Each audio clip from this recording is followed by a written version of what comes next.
Meu nome é Alexandro Auler, tenho 43 anos e sou fotógrafo. Como surgiu a sua paixão pelo fotojornalismo? A fotografia apareceu na minha vida muito cedo, né? Eu tenho um tio que é jornalista, trabalhou em diversos veículos grandes, nos tempos áureos, digamos, do jornalismo. Trabalhou no Jornal do Brasil, na Veja, no Jornal O Dia, no Rio de Janeiro, né? A família do meu pai é do Rio de Janeiro.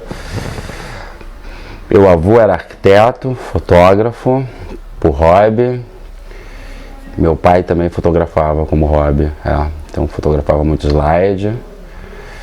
Mas profissionalmente a fotografia surgiu numas férias, já no primeiro ano da faculdade, que meio que por ordem do meu avô, eu teria que conhecer o trabalho de todos os meus tios.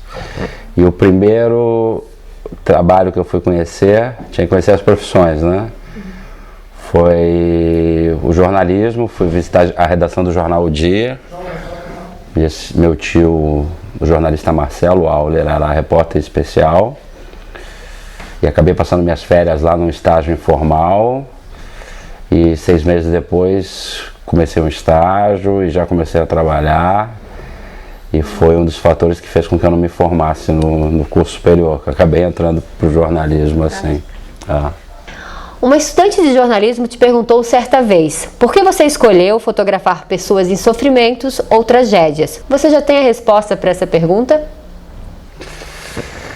Sabe, a gente ouve muita pergunta, não sei onde você achou isso, mas eu cobri muito tempo o cotidiano, né? Então eu fotografei para todas as editorias, então desde fazer retrato, fazer personagem para economia, futebol, fiz muito tempo, e cobertura policial. Mas tem uma coisa que eu tenho falado, que é uma coisa que me marcou recentemente nos meus estudos e nos filmes que eu vejo, de um fotógrafo norte-americano que falou sobre por que ele cobria guerras, né? E ele falou que ele era uma pessoa que não gostava de expedições de aventura, não gostava de esportes radicais, não gostava de armas. E ele fotografava porque ele acreditava que dessa maneira, fotografava guerras, as imagens que ele fazia poderiam modificar a vida das pessoas que sofriam em decorrência desses conflitos, né?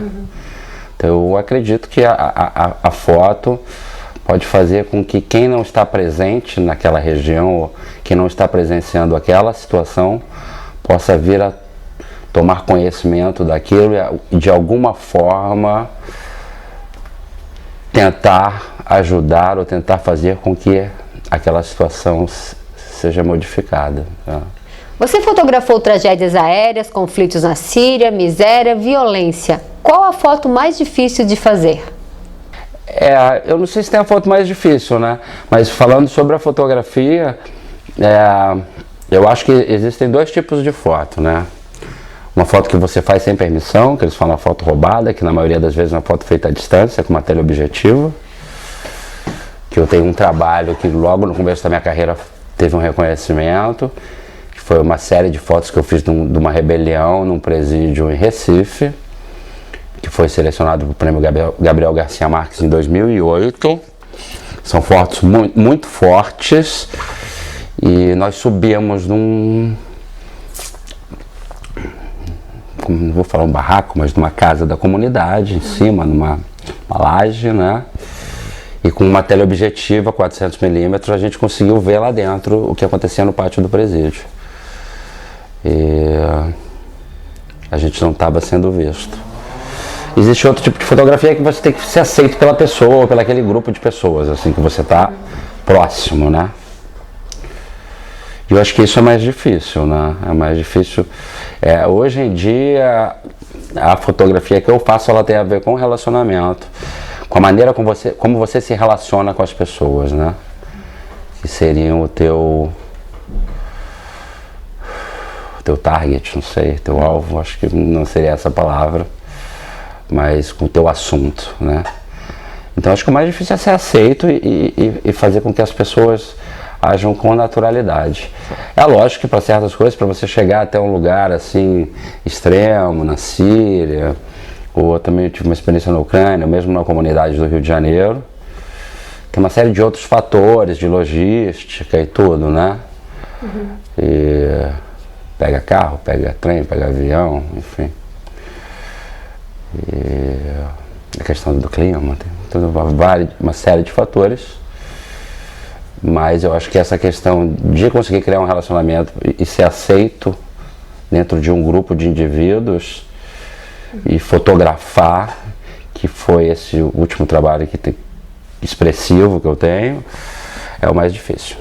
Você foi o primeiro fotógrafo a descobrir que o terrorismo tinha sido vencido em Kobani por um exército voluntário de mulheres e homens com um pequeno poderio bélico. Como foi a chegada na cidade e as dificuldades para fotografar em um local tão hostil? Essa acho que foi a principal cobertura, assim, que eu fiz já como freelancer, né? Mas num tempo que eu produzia muito, no ano de 2015. Então eu pesquisava muitas pautas e também tinha pedido de fotografia de agências que eu trabalhava como parceiro. A gente nunca fala que isso é uma aventura, né? Mas no caso isso foi uma grande aventura que eu tive e tive muita sorte, né? Porque depois de uma temporada tentando viver fora do país, na Itália, eu acabei decidindo por ter que voltar ao Brasil e decidi fazer uma viagem para fazer uma cobertura fotográfica de um conflito armado. E apesar de ter feito isso de forma independente, com poucos recursos, eu fiz uma pesquisa, assim, já vinha fazendo. Então, uma viagem que eu pretendia fazer, não quando isso ocorreu, né? Eu pensava em planejar isso por 6 meses. Então eu tinha alguns contatos e tive a sorte de algumas pessoas me darem indicações corretas, né? Porque nessa região, se você erra uma estrada ou pega um caminho errado, isso, naquela época principalmente, ainda podia ter consequências bem perigosas, inclusive a morte, né? Um sequestro pelo Estado Islâmico, isso era uma coisa que era muito possível, estava muito próximo. Então é uma linha tênue entre o lugar que você estava seguro e o lugar que não. Fora você ser atingido por um morteiro, pisar numa mina, então aí eu tive muita sorte de uma pessoa, um fotógrafo turco, que era parceiro de uma agência que eu trabalhava na Europa, me falava: você tem que ir para tal lugar, em tal cidade. Porque nessas regiões de conflito, como a notícia é uma notícia muito quente, esse tipo de notícia ainda vale dinheiro, né? Então você vai ter uma série de ofertas, assim, de guias, fixers, que chamam, né, pessoas do local que falam a língua, que tem motorista, que tem equipamento de segurança. Então eles vão estar te ofertando, assim, ó, eu ajudo você a atravessar, né, porque era uma travessia ilegal, como naquele momento a Turquia e até atualmente não tem relações diplomáticas com a Síria, então você como jornalista, como turista, simplesmente não pode atravessar, eles não te permitem, né? Então, sob uma tentativa de atravessar legalmente, você vai ser preso ou vai ser deportado, o que aconteceu com vários jornalistas de grandes veículos do Brasil depois que eu entrei lá. A Folha de São Paulo tentou entrar e não conseguiu, e outros jornalistas também, inclusive houve casos de jornalistas que foram presos, né? E esse fotógrafo turco me falou que eu teria que ir a um centro cultural, que na verdade era a fachada de um local no sul da Turquia, que coordenava uma série de campos de refugiados e também que davam suporte para a guerrilha que acontecia do outro lado da fronteira. E nesse local eles faziam uma triagem de ativistas, de estrangeiros que seriam voluntários para a luta armada e também de jornalistas que iriam cobrir o conflito, né, do lado curdo. E eu saí de manhã da Itália, num voo para Istambul, na Turquia, troquei de avião em Istambul e 10 horas da noite eu combinei com uma pessoa, né, um guia de jornalistas que se chama Fixer local, de me pegar no aeroporto com um motorista. E por volta da meia-noite eu estava nessa cidade da fronteira, então as coisas aconteceram muito rápido e eu acho que eu planejei de uma maneira correta isso. E aí nessa primeira noite, nesse Amará Cultural Center, é um local que a gente fala lá nesse documentário, no nosso documentário, Fui recebido como o primeiro brasileiro que tinha aparecido naquele lugar e me informaram que não tinha vaga nos quartos para dormir, né? Que eu poderia dormir numa barraca que tinha do lado de fora da casa. E acho que ali começou uma experiência, essa coisa toda, porque às 3 da manhã fui acordado com as pregueiras, né, as orações das mesquitas, uma coisa bem diferente para mim, que não tinha estado ainda num país muçulmano. E aí nesse primeiro dia um caminhante, né, um viajante espanhol, pela manhã, uma das primeiras pessoas que tinha acordado, eu acordei cedo, conversamos muito, fomos numa padaria. Nesse primeiro momento ainda tinha muito aquele mito da coisa de ser sequestrado pelo Estado Islâmico. E o que realmente acontecia, né, dependendo do local que você estivesse. Então ali eu que essa pessoa também tive muita sorte, acho que a sorte faz parte, assim, ajuda, e um pouco que clareou as coisas para mim, me disse que eu estava numa região de curdos, onde era pouco provável que eu fosse sequestrado, e acabou me indicando a pessoa que eu teria que falar para fazer a travessia, né, para a região de guerrilha. E aí nesse primeiro dia eu ainda contratei um guia que me levou aos campos de refugiados. Os curdos coordenam 4 campos de refugiados grandes ali do lado turco da fronteira. E aí no final do dia, quando eu voltei desse giro, né, eles já estavam chamando as pessoas que iriam fazer a travessia à noite. E eu fui chamado logo de cara. Aconteceu de alguns jornalistas esperarem por 10 dias ali nesse local para conseguirem atravessar, né? Pelo fato de ser ilegal, eles precisavam esperar um momento que tivesse um afrouxamento da polícia de fronteira, né? Que tivesse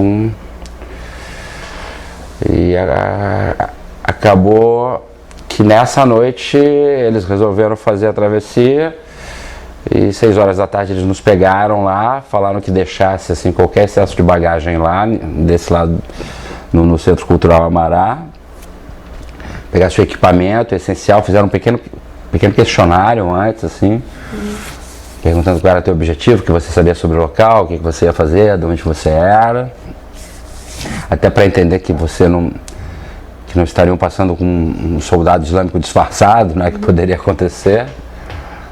E naquele dia nós atravessamos. Acho que foi uma das coisas mais incríveis que eu fiz na minha vida. Meio que sem querer misturar emoção com a profissão, mas realmente foi uma coisa. Nós entramos ilegalmente caminhando à noite na Síria, né? E fazendo o que seria o caminho oposto dos refugiados, né? Porque eles fogem do conflito e a gente foi ao encontro do conflito de noite, caminhando, correndo. E tiveram momentos que a gente teve que se abaixar, ficar esperando.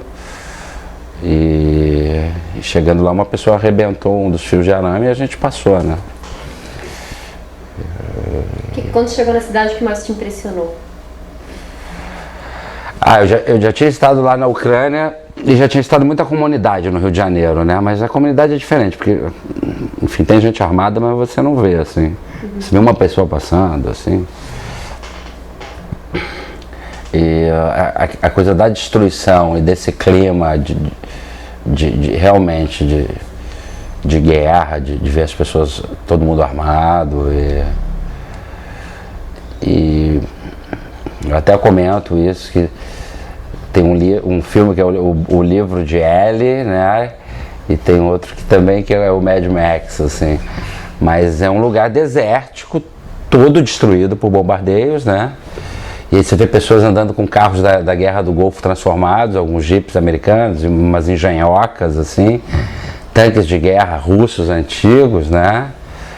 E ali algumas famílias voltando, mas naquele momento o combate tinha acabado ali naquela cidade há 30 dias, a cidade de Kobane, né? Que é na província de Alepo. Ela fica 2 horas de Alepo, que é uma cidade mais conhecida, assim, era até então, né? Quando eu voltei para o Brasil em 2015 não se falava em Kobane ainda, eu cheguei antes da notícia.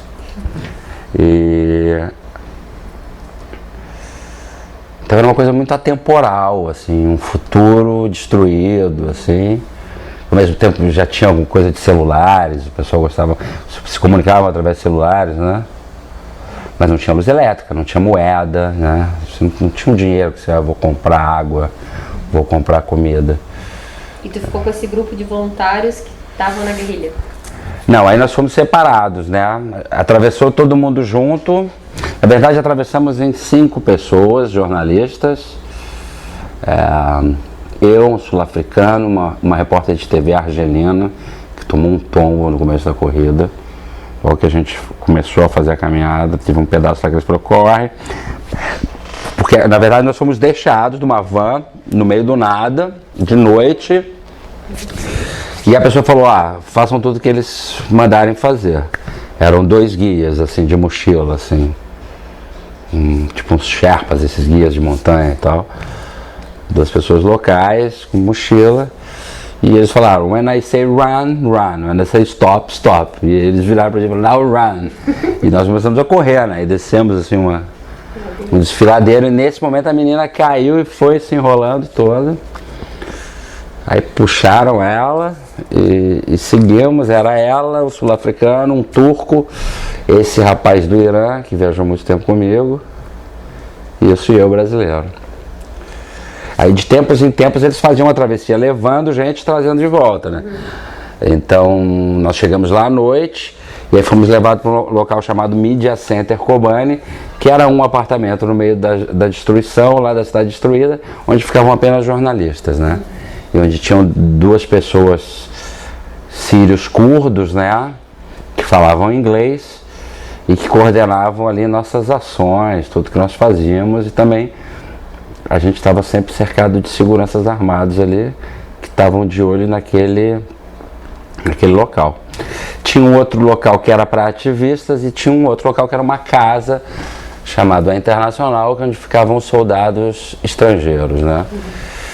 Aconteceu que a gente acabou se prolongando lá por conta do relacionamento.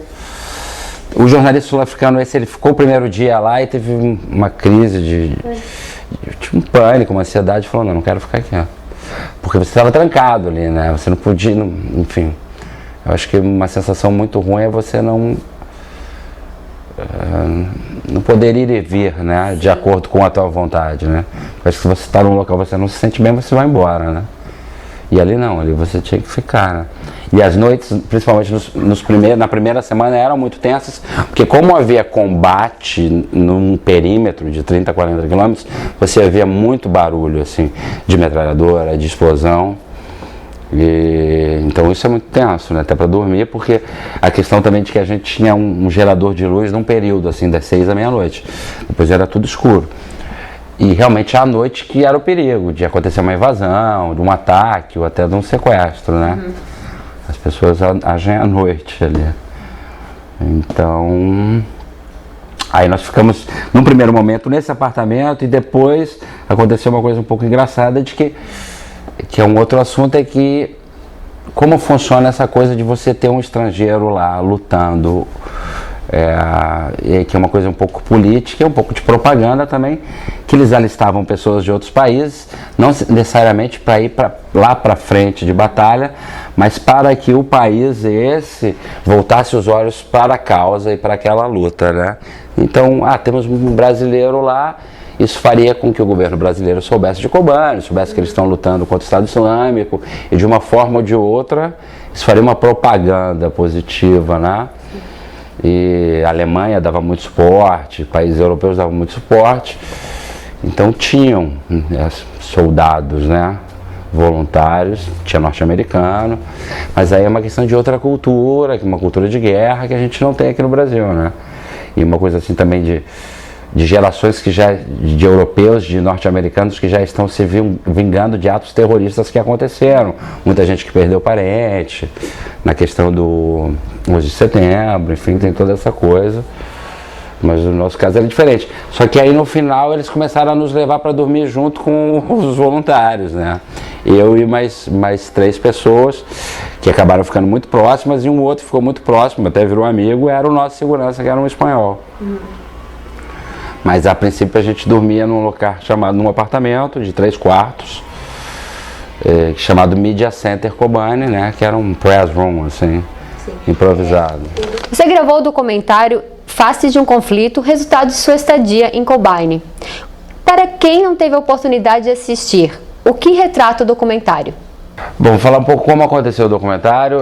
Na verdade, eu fui fazer fotografia, eu trabalhava com impresso, né, fotógrafo, e fui muito feliz na cobertura que eu fiz lá.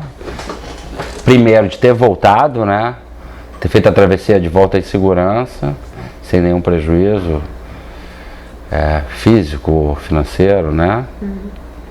Publiquei muito, assim, em diversos veículos europeus, Paris Match, na revista Focus alemã, em revistas italianas, nos países nórdicos, nos Estados Unidos, no Brasil, Estado de São Paulo, Veja, revista Trip, revista Cult, Zero Hora, enfim. Só que a notícia ela é efêmera, né? Ela passa, né? E de volta ao Brasil, voltei a trabalhar com jornalismo impresso, e um primo que trabalhou muito tempo com TV, com produção de TV, me deu essa ideia numa conversa que tal se a gente tentasse amarrar isso. E o que aconteceu também que levou essa coisa do documentário foi que eu viajei com um videomaker iraniano, que era um cara da região, que era curdo, ele tinha passaporte refugiado, vivia na Europa, mas era iraniano curdo. E que por acaso ficou com um HD cheio de imagens, não tinham de descarregar os cartões da câmera dele.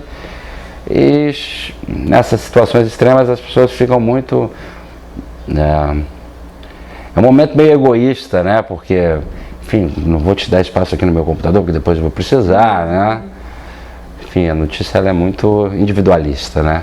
Ainda mais acho que a coisa da imagem ela é muito individualista, porque se você está aqui nesse ângulo, você tem. Se você chega para cá, de repente você não tem, né? Tanto que as pessoas se batem lá.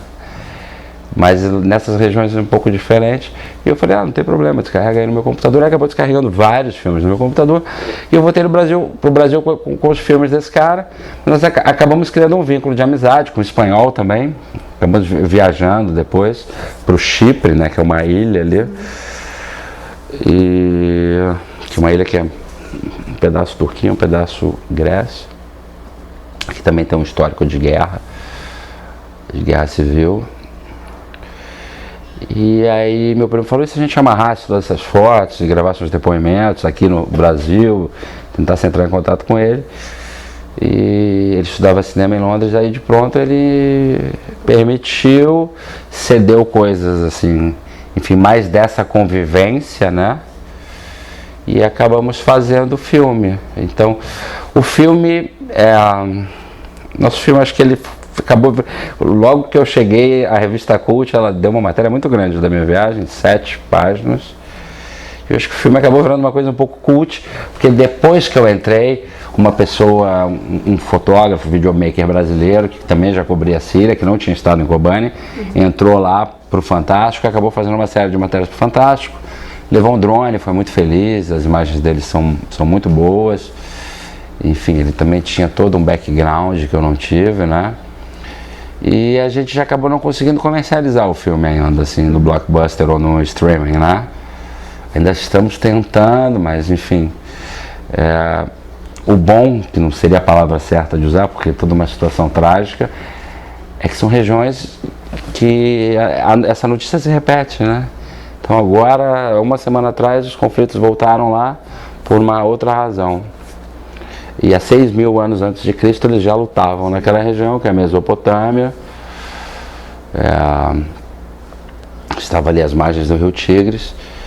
Mas o documentário ele parte da história de um jornalista independente que entrou na Síria de mochila, do relacionamento entre os jornalistas de diversas nacionalidades que estavam lá e dos assuntos que esses jornalistas estavam cobrindo, no caso eu, né?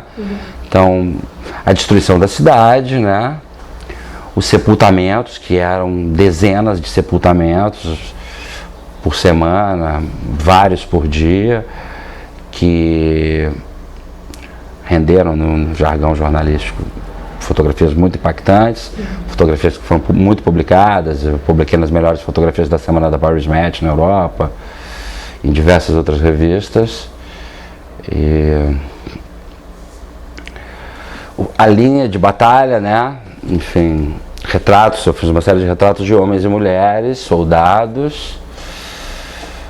A volta dos refugiados, naquele momento, eles acreditavam que estavam vencendo e voltavam para as pessoas. Alguns já voltavam para tentar recuperar bens e ver a possibilidade da família voltar, mas era sempre um vai e volta assim de refugiados. Enfim. Então parte disso, de uma experiência pessoal minha para os assuntos, e o filme se encerra com a celebração do Ano Novo Curdo, né? Que coincide com a chegada da Primavera Árabe, que acontece com a chegada da primavera, eles celebram o Ano Novo. Que é uma festa muito bonita, com danças tradicionais, eles pulam fogueiras, eles entoam cânticos assim, curdos tradicionais, botam roupas típicas. As fotos também retratam o empoderamento feminino daquelas guerreiras. As semelhanças com as mulheres de outras culturas, até mesmo com as brasileiras, o que precisamos aprender com aquele povo? Eu acho que a lição que eu tirei, sim, por ser brasileiro, eu consegui uma certa proximidade dessa coisa de um grupo de soldados mulheres, né? Que são as YPJ, né? Que são unidades de proteção femininas. De Rojava, do norte da Síria, curdas. E são unidades militares de mulheres, de meninas, né? Que lutam contra o Estado Islâmico. E lá dentro da cultura do Kurdistão, ao se alistar para a luta armada, elas meio que se emancipam, assim. Tem uma série de direitos em decorrência dessa luta, né? É uma coisa que você arriscar a sua vida, ou dar a sua vida, porque acabam morrendo, né? Pela luta, pelo país ali, ou pelo país que não existe, né? Porque o Kurdistão, ele é a maior nação sem pátria. Eles querem formar um corredor entre a Turquia, Síria, Iraque e Irã. Queria formar um país, assim, uma comparação vulgar seria um novo Estado de Israel, né? Eles estão espalhados pelaquela região, se dizem Kurdistão, mas não é oficial, eles não existem. E dentro da realidade de um país, de países de maioria muçulmana também, no Iraque, eu tive numa região de Iraque curdo, que se diz curdo, mas também tem pessoas que dizem que é Iraque, onde realmente as mulheres não têm quase nenhum direito comparado aos homens, tem uma relação, um convívio à parte, né? Eu tive a oportunidade de estar numa casa de família de classe alta no Iraque curdo, e uma família de um militar, né, de um general que acabou me convidando a conhecer a família dele. Então a casa tem 2 salas, né? Então as mulheres convivem só entre mulheres e não pode ter nem contato visual com homens se não estiverem de burca ou de véu. E nas regiões onde os muçulmanos são ortodoxos, conservadores, ou no próprio Estado Islâmico, né? É bárbaro a coisa, assim, a relação homem-mulher. A mulher é uma escrava sexual, uma escrava em todos os sentidos. Então a mulher soldado curda, dentro desse universo, né? Ela tem muitos direitos, por estar se arriscando, por estar lutando, né? Mas mesmo assim, você ser sul-americano, latino, aí eu não vou falar da mulher brasileira, vou falar assim da gente como cidadão. Nós temos muitas liberdades, né? Porque essa coisa do lazer, enfim, acho que a gente vive muito pro lazer, né? Para ser feliz e para ter prazer, né? Lá é uma coisa muito diferente. Aqui no Brasil a gente pode quase tudo, né? Mesmo que não é permitido por lei, a gente faz igual, da mesma forma. Mas eu acho que essa coisa da mulher soldado curda é uma expressão assim mais, não sei se radical é a palavra, assim, acho que da emancipação da mulher, porque ela realmente está pegando em armas para lutar por seus direitos, né? Às vezes é uma fuga daquela repressão que ela vê um caminho de fuga dessa repressão que ela sofre? Acho que é uma maneira de se expressar, é uma maneira, né, de lutar por uma mudança, né. No filme tem uma menina, que acho que tem 18 anos, que ela fala: eu gostaria de aprender a dirigir, eu gostaria de estar na universidade, e é isso que eu quero fazer quando essa guerra acabar. Então ela tem sonhos. Então a maneira dela lutar pelos sonhos dela, ela partir para a luta armada, né, em vez de ficar dentro de casa, oprimida, e apenas como passiva, né. Como você vê a recente saída dos americanos da Síria, deixando de apoiar os curdos? Sempre quando eu falo sobre o livro, eu falo, eu sou fotógrafo, né? E eu tive uma experiência em loco, né? Eu tenho uma vivência, eu estive lá 3 meses nessa região, e lá no Iraque curdo, em Erbil, realmente tinha uma presença americana, por lá ter uma unidade do escritório das Nações Unidas. Em Kobani, quando eu estive lá, não tinha. Tinha uma unidade médica alemã, como se fosse o Médico Sem Fronteiras, só que da Alemanha. Eu não lembro o nome agora, mas a gente não via presença de soldados norte-americanos. Agora, em Arbil, né, que é a capital do Iraque curdo, que é a segunda maior cidade do Iraque, depois de Bagdá, e fica bem próximo da cidade que o Saddam nasceu, e também onde recentemente teve uma batalha grande, a Batalha de Mossul, fica a 80 quilômetros de Mossul, acho que é a última grande cidade que era dominada pelo Estado Islâmico. Lá tinha muita presença americana, você vê muito soldado americano. Agora, tudo isso é política e economia, né? Eu acho que a questão religiosa é uma briga deles, mas que também mascara, não sei se é essa palavra, o interesse econômico. Porque é uma região que tem petróleo assim jorrando do chão, assim. Então tem muita empresa europeia e norte-americana explorando petróleo lá, e o interesse deles é esse. Eu acho que o interesse deles não é bem salvar vidas. E a Turquia é um país também de regime autoritário, que tem essa questão das liberdades individuais muito tolhidas, né? Tem muita censura à imprensa, e tem muitos protestos que são reprimidos assim com violência pela polícia, e acontecimentos, né, bem obscuros, né? Recentemente um jornalista saudita parece que desapareceu dentro de uma embaixada, e acontecem umas coisas bem estranhas. Então os americanos saíram por uma questão política, né? Acho que eles estão todo mundo meio de olho no petróleo, ninguém está a fim de defender ninguém lá. E do meu ponto de vista, né, de fotógrafo, assim, eu não sou cientista político, eu posso até me expressar de uma maneira errada. E a Turquia, ela é inimiga da Síria, então no momento ela apoiou os curdos, só que sabias que ela negociava petróleo com o Estado Islâmico, porque nas regiões que dominadas por eles negociavam petróleo com diferentes preços, enfim, né? O tapa esconde a mão. Sim, e tem a questão das vias, das estradas. Então as estradas, tem estrada que não passa. Então essa coisa também de deixar passar, né, os carregamentos, né? Então é uma questão política que atingiu diretamente, né? Pelas redes sociais eu acabei conhecendo muita gente, eles gostam muito de redes sociais, e lá eles pediam para você adicionar. Eu fui recebido numa unidade militar peshmerga, iraquiana curda, por uma semana. Fiquei embedded, que chama, né? Embutido, eu fiquei lá dentro. Tinham cuidado comigo, assim, porque eu era convidado de uma autoridade militar, que eu conheci lá em Kobani. Mas eles tinham uma pessoa de relacionamento com a imprensa, né? Tinha muita gente querendo estar ali. Era a notícia mais importante do mundo naquele momento. E esse cara, a primeira coisa era, me adiciona na rede social, e ele ia vasculhar lá a tua vida. Sim. Então hoje eu continuo com esses contatos, e também participo de grupos de jornalistas, né? Que é uma coisa que a gente fala num workshop,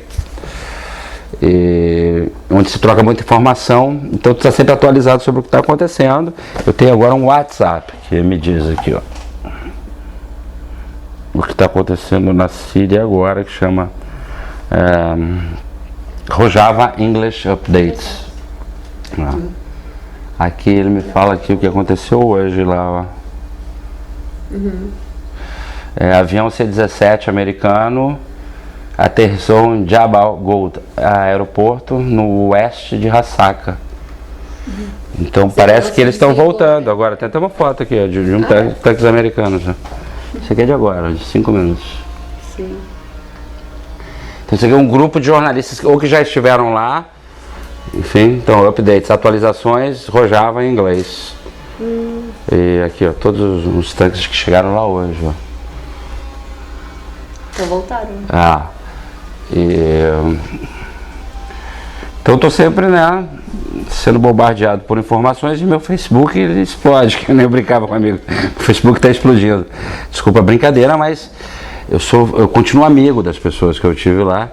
Então eu acabo sendo informado sobre isso. Os fotógrafos têm flagrado cada vez mais cenas chocantes da realidade vivida no planeta. Muitas dessas fotografias envolvem crianças.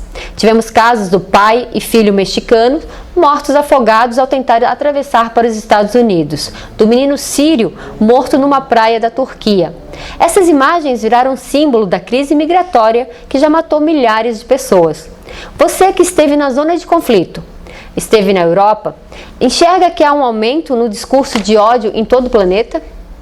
Eu acho que sim, né? O capitalismo, enfim, eu não vou tomar um partido aqui, mas essa coisa do poder, né? Acho que mais até do que do dinheiro é o poder, né?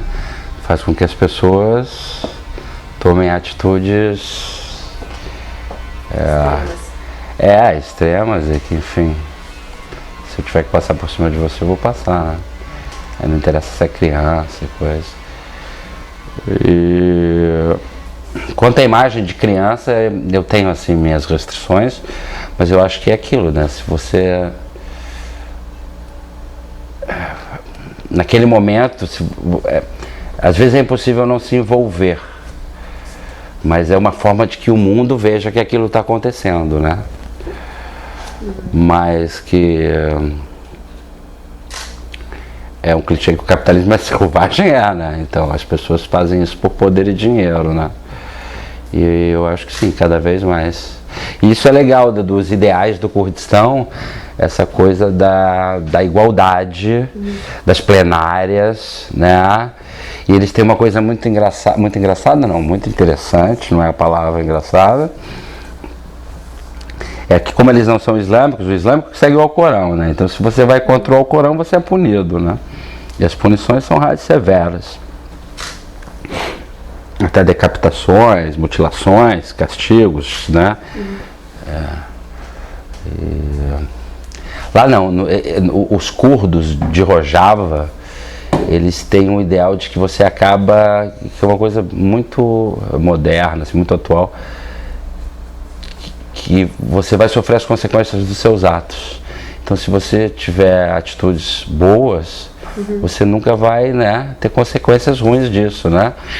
E até isso a gente falava sobre jornalistas que tentavam burlar, assim, a questão do que nós tínhamos limites, porque nós éramos de uma forma ou de outra convidados, assim. Não fala que nós chegamos a fazer uma propaganda, porque você filtra o que você vai mostrar, né?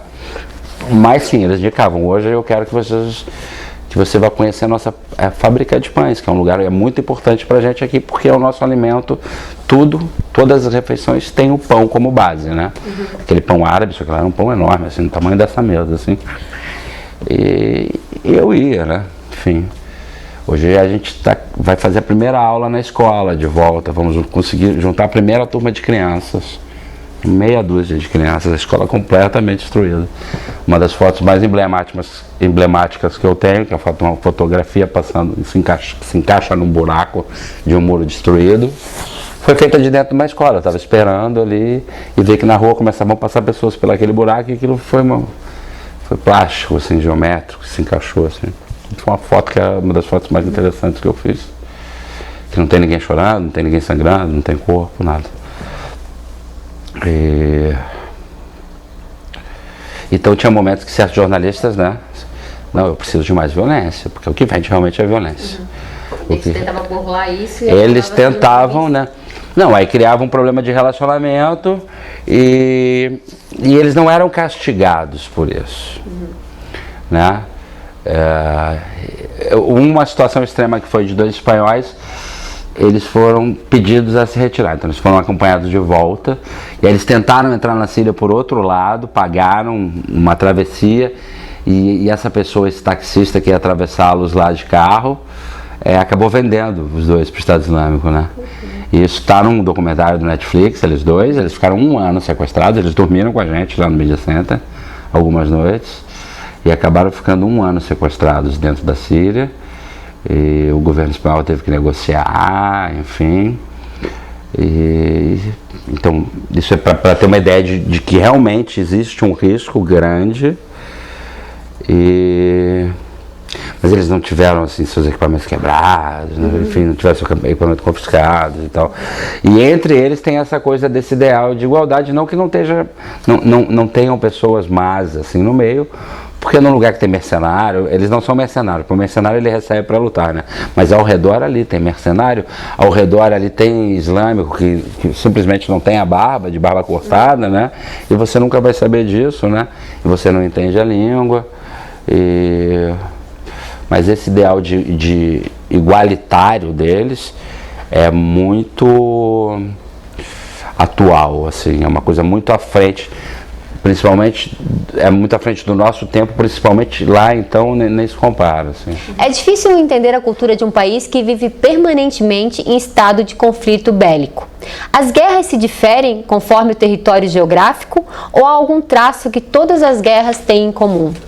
Eu estive em 2 regiões de conflito, né? Eu estive na Ucrânia, próximo eu estive próximo à Crimeia, né? O que seria tudo a antiga União Soviética, né? Numa região da Ucrânia, Donbas, ali, onde um grupo rebelde pró-Rússia tenta ainda anexar um pedaço da Ucrânia de volta, né? O que chamam a Crimeia. E lá é política pura. Lá não tem petróleo, próximo também de Chernobyl, ali Chernobyl mais para cima. Então é uma questão política. Então as pessoas matam e morrem por política também, por ideias políticos, né? Porque se você for ver bem, eles têm quase o mesmo sangue, né? Sim. Eles são, né?